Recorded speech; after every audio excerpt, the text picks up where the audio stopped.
नमस्कार, आदाब। मैं शर यासिर, स्वागत है आप सभी का सियासत टीवी के हिंदी समाचार में। सबसे पहले देखते हैं हेडलाइंस। महाराष्ट्र में कैश कांड के बाद बिटकॉइन विवाद, सुप्रिया सुले और नाना पटोले पर लगा आरोप।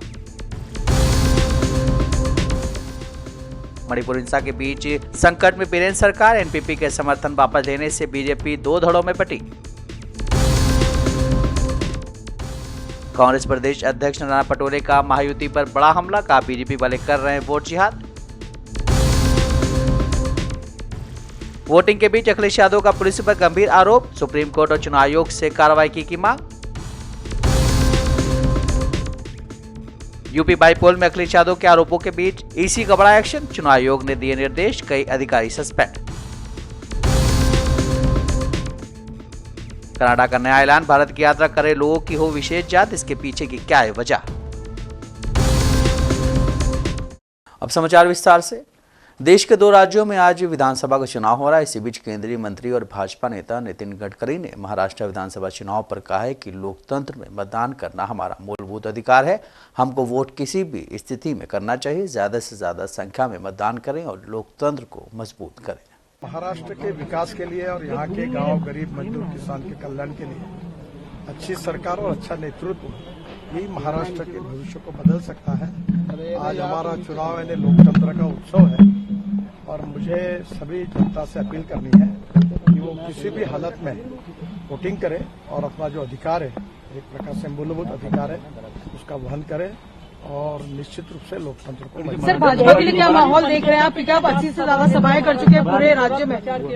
महाराष्ट्र में मेरा विश्वास है कि इस समय निश्चित रूप से हम लोग अच्छी मेजोरिटी मिलाकर चुनाव जीतेंगे। बहुत सारे नारे दिए गए, बटेंगे तो कटेंगे, उन नारों का भी असर है क्या जमीन पे? अभी सब छोड़ दीजिए। अभी सबसे इम्पोर्टेंट बात है कि लोगों को वोट देना और वोट जो है वो डेवलपमेंट के लिए, विकास के लिए, महाराष्ट्र के भविष्य को। सर 10 साल से केंद्र में सरकार, सर 10 साल से केंद्र में सरकार रही है भाजपा की, यहाँ राज्य में भी है। आप इस बार जब महाराष्ट्र की 80 सभाएं आपने की है कम से कम, क्या आप लोगों में क्या देख रहे हैं, क्या डिफरेंट देख रहे हैं पिछले इलेक्शन? कहीं भी महाराष्ट्र में जाइए, आपको कहीं भी विकास दिखेगा। सर चाहे महाराष्ट्र के सिंचाई प्रकल्प होंगे जो टेम्बू मैसा जैसे, वो 12,000 करोड़ में जब वाटर रिसोर्स मंत्री था तब महाराष्ट्र को दिए। 6,000 करोड़ बड़ी राजा योजना में दिए, तो 50% से ज्यादा जिनका काम होकर बंद पड़े थे, और 6,000 करोड़ प्रधानमंत्री सिंचाई योजना में दिए। रोड तो आप हर जिले में जाके देखिए और पूरे महाराष्ट्र की तस्वीर हमारी सरकार ने बदलाई है और मोदी जी के नेतृत्व में महाराष्ट्र को एक नई दिशा दी है और महाराष्ट्र की सरकार और हम मिलकर डबल इंजन की सरकार है। महाराष्ट्र चुनाव से पहले सामने आए कैश कांड से आया सियासी उबाल अभी थमा भी नहीं था कि अब बिटकॉइन विवाद सामने आ गया है। पूर्व आईपीएस ने सनसनीखेज आरोप लगाए हैं। उन्होंने आरोप लगाया है कि बिटकॉइन से चुनाव में फंडिंग हो रही है। इसमें बारामती से सांसद सुप्रिया सुले और महाराष्ट्र कांग्रेस चीफ नाना पटोले पर आरोप लगा है। सुप्रिया सुले ने इसे झूठ और निर्दलीय करार दिया है। उन्होंने कहा है कि वोटिंग से एक रात पहले वोटर्स को वर्गलाने के लिए झूठी सूचना फैलाने की जानी पहचानी रणनीति का सहारा लिया जा रहा है। मैंने 5 बार पांचों सवालों का मैंने जवाब दिया है। I don't know. I have never dealt with bitcoins. I don't know any Gaurav Mehta. I don't know any Gaurav Mehta. And all the 5 questions that Mr. Trivedi has asked me, I am more than happy to address them. A place of his choice, a time of his choice, and a platform of his choice. पांचों झूठ है और इसीलिए झूठ है क्योंकि उन्होंने स्पष्टीकरण मांगा है कि ये सारे आरोप झूठ है। क्योंकि जब मुझे आए तो मैंने पहले क्राइम जो पुलिस है, मैंने पहला फोन जब मेरे हाथ में सब आया तो पुलिस कमिश्नर को किया था पुणे की, और मैं उन्होंने कहा भैया ये झूठ कोई स्प्रेड कर रहा है। उन्होंने बोला मुझे आप कंप्लेन कर दीजिए। मैंने फट से एक कंप्लेन कर दिए साइबर क्राइम को, जो मैंने कल ट्वीट की, आपको मिली है? हाँ, तो मैंने साइबर क्राइम को ट्वीट की है और ईमेल से उनको भेजा है कल। उसके बाद जब श्री त्रिवेदी जी ने उनकी प्रेस कॉन्फ्रेंस की, मुझे 5 सवाल पूछे, 5 के जवाब मैंने तो दे दिए हैं। It's up to him now, वो जहाँ चाहे। I am happy to debate with him at a place of his choice, time of his choice, city of his choice. वो जहाँ कहेंगे मैं आ जाऊंगी, कोई दिक्कत नहीं है। सब उनकी कन्वीनियंस देखिए, मैं तो कभी भी आ सकती हूँ। और दूसरी बात, मैंने आज सुबह उनको एक डेफामेशन मणिपुर हिंसा की आग में अब एन बीरेन सिंह की अगुवाई वाली बीजेपी सरकार झुलसती नजर आ रही है। बीजेपी सरकार पर सियासी संकट कम होता नहीं दिख रहा है। मुख्यमंत्री एन बीरेन सिंह की कुर्सी खतरे में नजर आ रही है। राज्य की स्थिति का आकलन करने के लिए सीएम बीरेन सिंह की अध्यक्षता में सोमवार को बुलाई गई अहम बैठक में 37 में से 19 बीजेपी विधायक नहीं शामिल हुए।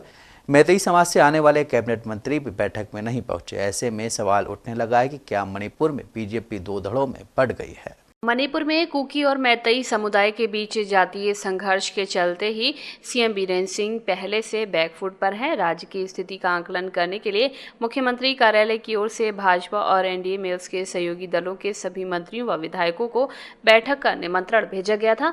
बावजूद इसके भाजपा के 19 विधायक बैठक में शामिल नहीं हुए, जिसमें कुकी और मैतेई दोनों ही समुदाय के विधायक शामिल हैं। इसके बाद सीएम बीरेन सिंह की सियासी टेंशन बढ़ गई है, क्योंकि एनपीपी ने पहले ही बीरेन सरकार से समर्थन खींच लिया है। मुख्यमंत्री बीरेन सिंह की अध्यक्षता में सोमवार को बुलाई गई बैठक, जिसमें एनडीए के कुल 53 विधायकों में से सिर्फ 27 विधायक ही शामिल हुए। इनमें से 18 भाजपा के, 4 एनपीपी और एनपीएफ के और 1 निर्दलीय विधायकों ने बैठक में शिरकत की। सीएम की बैठक में भाजपा के 19 विधायकों ने हिस्सा नहीं लिया। इसमें 7 कुकी विधायक भी शामिल थे, जो पिछले साल 3 मई से बैठक से दूरी बनाए हुए हैं।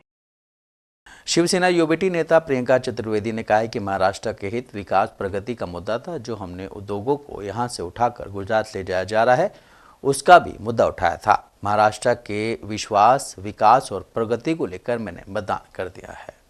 मुद्दे महाराष्ट्र के हित के मुद्दे थे, महाराष्ट्र की विकास के मुद्दे थे, महाराष्ट्र की प्रगति का मुद्दा था, जो बेरोजगारी फैली हुई है उसको खत्म करने का मुद्दा था, जो हमारी इंडस्ट्रीज यहां से हटाकर गुजरात ले जा रही हैं उसका मुद्दा था।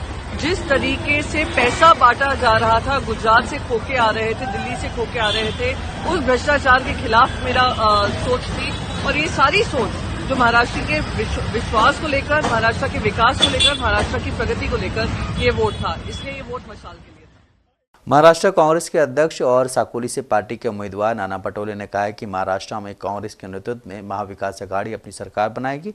कांग्रेस को राज्य में सबसे ज्यादा वोट मिलने वाले हैं।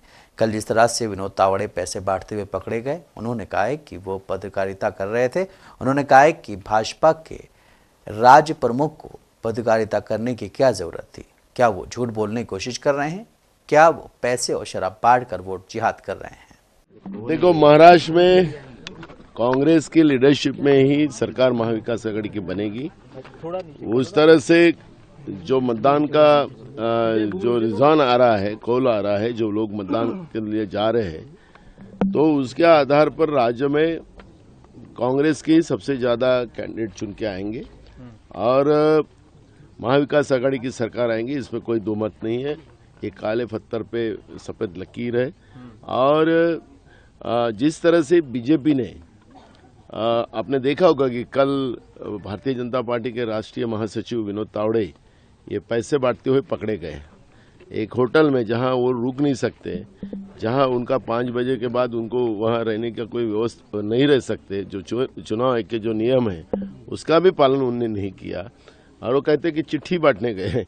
अब भारतीय जनता पार्टी के महासचिव चिट्ठी बांट रहे हैं। ये भी बड़ा दुर्भाग्य है कि उनके पास अब नीचे में कार्यकर्ता भी खत्म हो चुके हैं, उसका अर्थ वो लगता है। तो मुझे लगता है कि अब झूठ पे कितना झूठ बोलेंगे।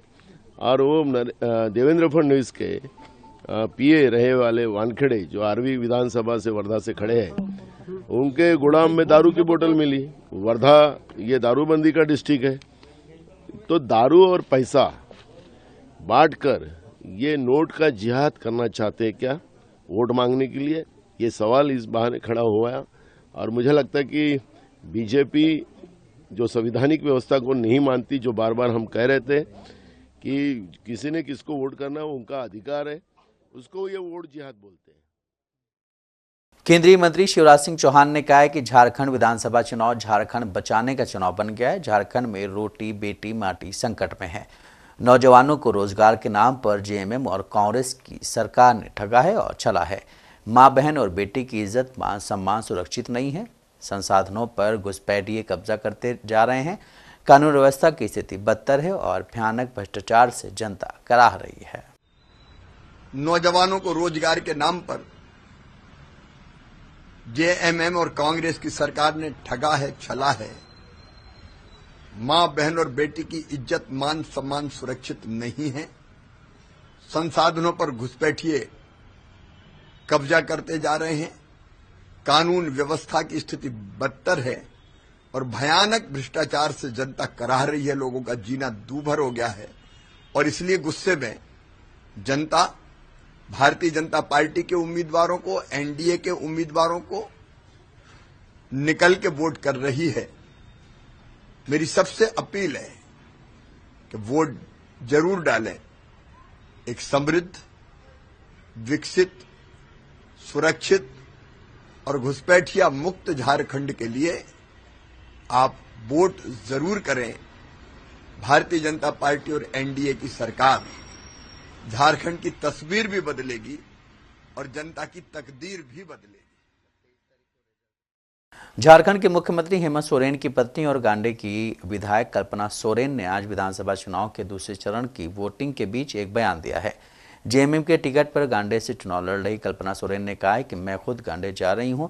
कल्पना सोरेन ने कहा है कि मैं लोगों से अपील करूंगी कि वो मतदान जरूर करें। झारखंड के सभी लोगों से, चाहे वो पुरुष हों, महिलाएं हों, युवा हों, बुजुर्ग हों, सभी को अपने घरों से बाहर आना चाहिए, अपना वोट जरूर डालना चाहिए। ये उनका अधिकार है और इस अधिकार का इस्तेमाल सभी को करना चाहिए। अपनी जीत को लेकर इसलिए आश्वस्त हूँ क्योंकि मेरा कार्यकाल बहुत छोटा रहा, 4 से 5 महीने का, और 4 से 5 महीने में मैंने गांडे के लिए जितना किया है, मैं ये समझती हूँ कि उतने कम वक्त में मैंने पूरी अपनी मेहनत लगा के पूरा जीतोड़ मेहनत किया है और लोगों को वो सुविधाएं दी हैं जो उनका हक है।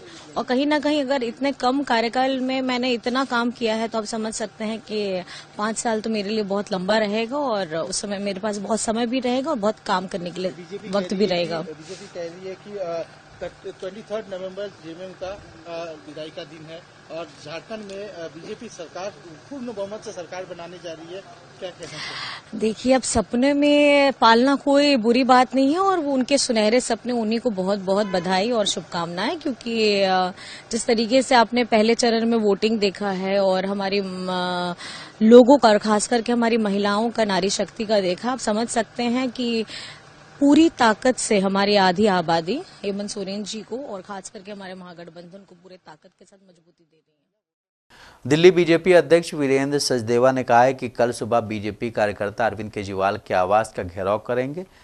उन्होंने कहा है कि सोने की परत वाली टॉयलेट सीट और वॉश बेसिन के लिए आपके पास पैसे कहां से आए, क्योंकि ये हलाल नहीं, ये पैसा दलाल का पैसा है।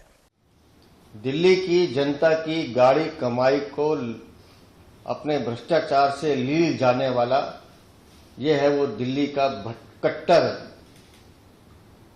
भ्रष्टाचारी लाल, जो अपने आप को दिल्ली का, कभी हरियाणा का लाल कहता है। ये है उसका सच।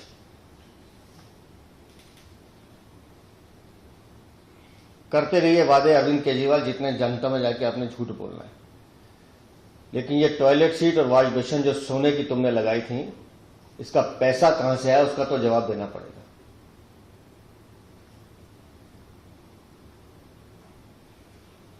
क्योंकि ये हलाल की कमाई तो नहीं है।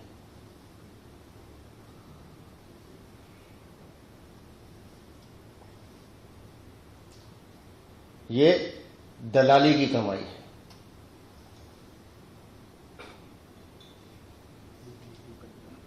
ये दिल्ली वालों से की गई नमक हरामी की कमाई है, जो तुमने अपनी अय्याशी पे खर्च की है।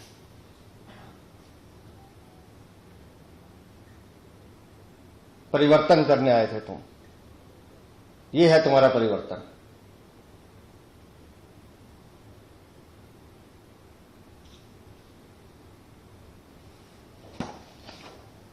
और कहां गया वो सामान, किससे आया कुछ पता नहीं।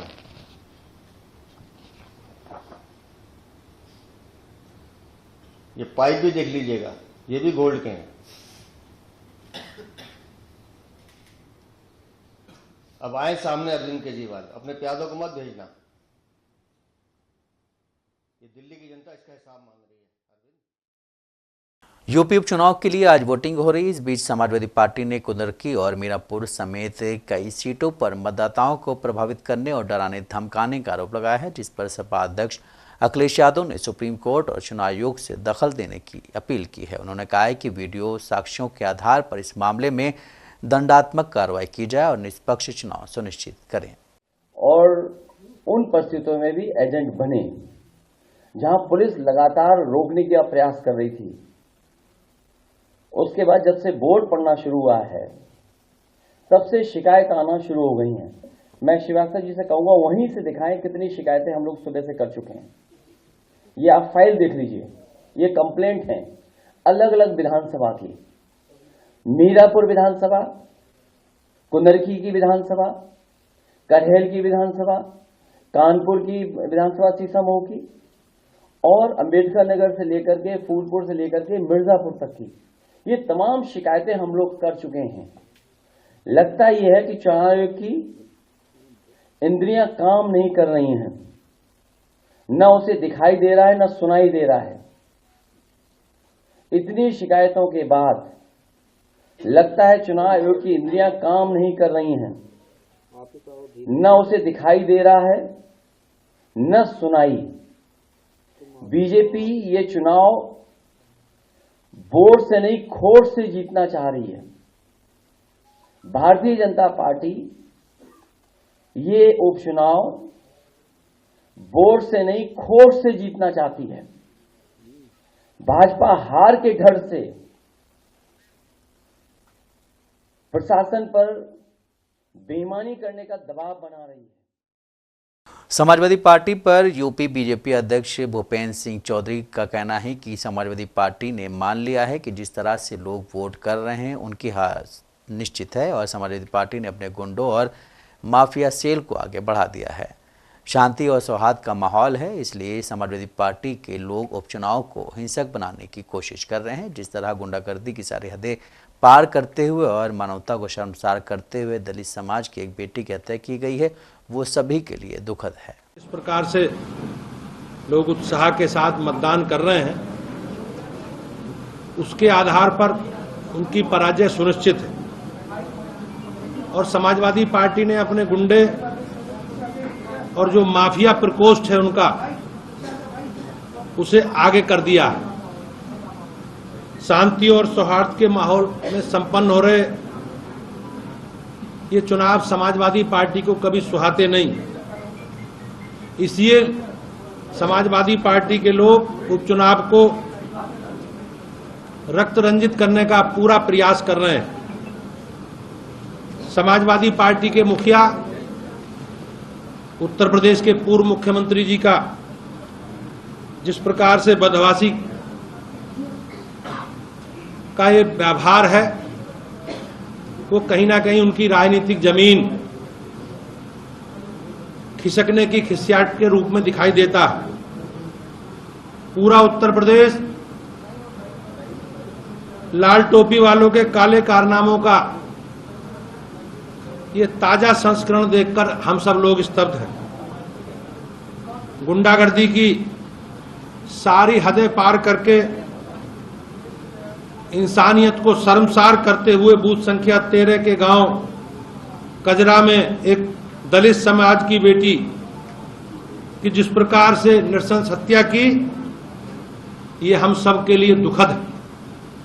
लड़की के माता पिता का कथन है कि उनकी बेटी की हत्या समाजवादी पार्टी के नेताओं ने इसलिए की है कि उनकी बेटी ने भारतीय जनता पार्टी के पक्ष में मतदान करने की बात कही थी।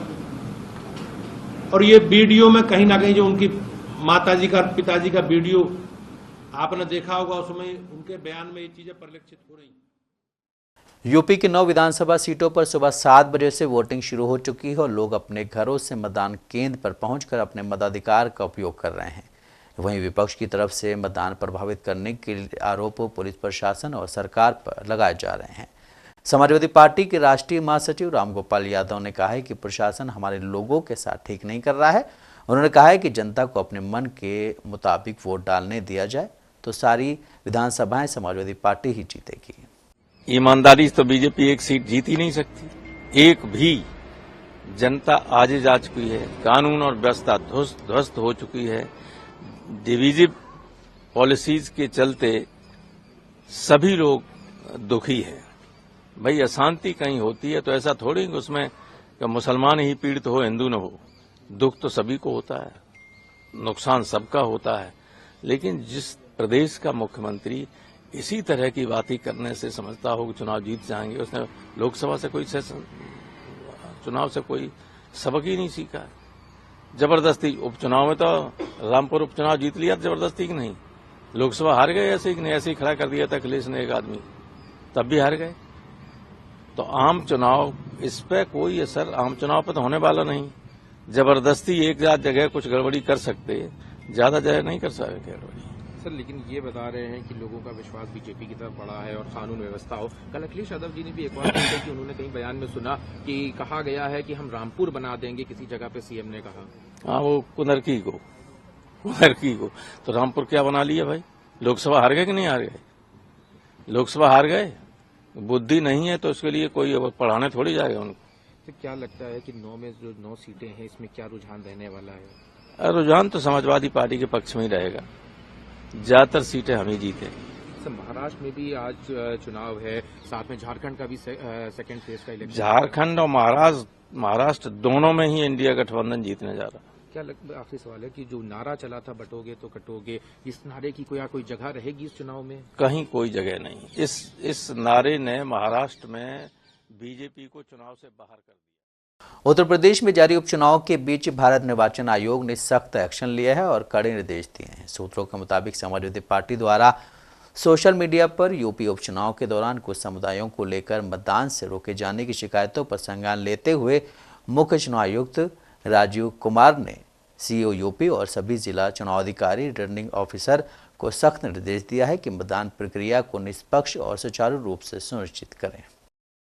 इसी ने कहा है कि सभी शिकायतों का तुरंत संज्ञान लेके त्वरित कार्रवाई करें और इसे सोशल मीडिया के जरिए भी शिकायतकर्ता को टैग कर कंफर्म करें। किसी भी योग्य मतदाता को मतदान से न रोका जाए, किसी भी प्रकार का पक्षपाती रवैया बर्दाश्त नहीं किया जाएगा और शिकायत मिलने पर अगर कोई भी दोषी पाएगा तो कड़ी कार्रवाई की जाएगी। चुनाव आयोग ने कहा है कि सभी 9 जिलों में तैनात पुलिस और सामान्य पर्यवेक्षकों को भी सख्त हिदायत दी गई है कि वे कड़ी नजर रखें और ये सुनिश्चित करें कि मतदान शांतिपूर्ण और निष्पक्ष तरीके से हो। कानपुर में अखिलेश यादव की शिकायत पर संज्ञान लेते हुए संबंधित पुलिस अधिकारियों को निलंबित कर दिया गया है। पुलिस अधिकारी ने जानकारी दी कि यूपी में चल रहे उपचुनाव में प्राप्त विभिन्न शिकायतों पर कार्रवाई करते हुए चुनाव आयोग ने मतदाताओं की जांच करने और मतदाताओं को वोट डालने से रोकने संबंधी चुनाव आयोग के दिशा निर्देशों का उल्लंघन करने वाले पुलिसकर्मियों को निलंबित कर दिया है।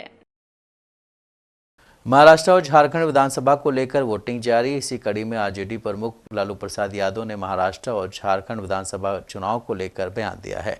लालू प्रसाद यादव ने कहा है कि झारखंड और महाराष्ट्र में बीजेपी हारेगी। आगे उन्होंने कहा है कि बीजेपी लोगों को करप्ट कर रही है। बीजेपी चलो सर, भाजपा नेता को नोट बांटते हुए पकड़ा गया है सर महाराष्ट्र में वोटिंग से पहले। भारत और कनाडा के बीच संबंधों में पिछले साल से तनाव बरकरार है। इस दौरान कनाडा के प्रधानमंत्री जस्टिन ट्रूडो ने भारत पर कई तरह के आरोप लगाए हैं, जिस पर भारत की ओर से भी तीखी प्रतिक्रिया दी गई। वहीं अब कनाडा ने एक नया ऐलान कर दिया है। कनाडा सरकार के ट्रांसपोर्ट मंत्री ने एक बयान जारी किया है। बयान में उन्होंने कहा है कि उनका मंत्रालय भारत की यात्रा करने वाले लोगों के लिए सुरक्षा उपायों को बढ़ाएगा। उन्होंने भारत की यात्रा करने वाले लोगों की जांच में अत्यधिक सावधानी बरतने की बात कही है। उन्होंने कहा कि ट्रांसपोर्ट कनाडा ने भारत आने वाले यात्रियों के लिए अतिरिक्त सुरक्षा जांच उपाय अस्थायी तौर पर लागू किया है। कनाडा सरकार के सुरक्षा से जुड़े इन नए नियमों के लागू रहने के दौरान यात्रियों को स्क्रीनिंग में थोड़ी देरी का सामना करना पड़ सकता है।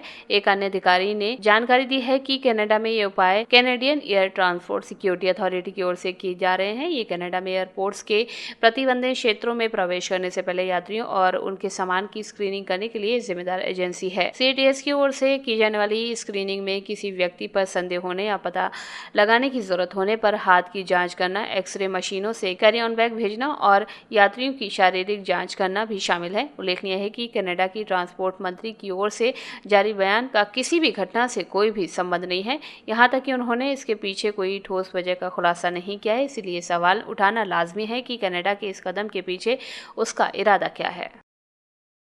हिंदी समाचार यही समाप्त होता है। मुझे दें इजाजत। बाकी खबरों के लिए बने रहें सियासत टीवी के साथ।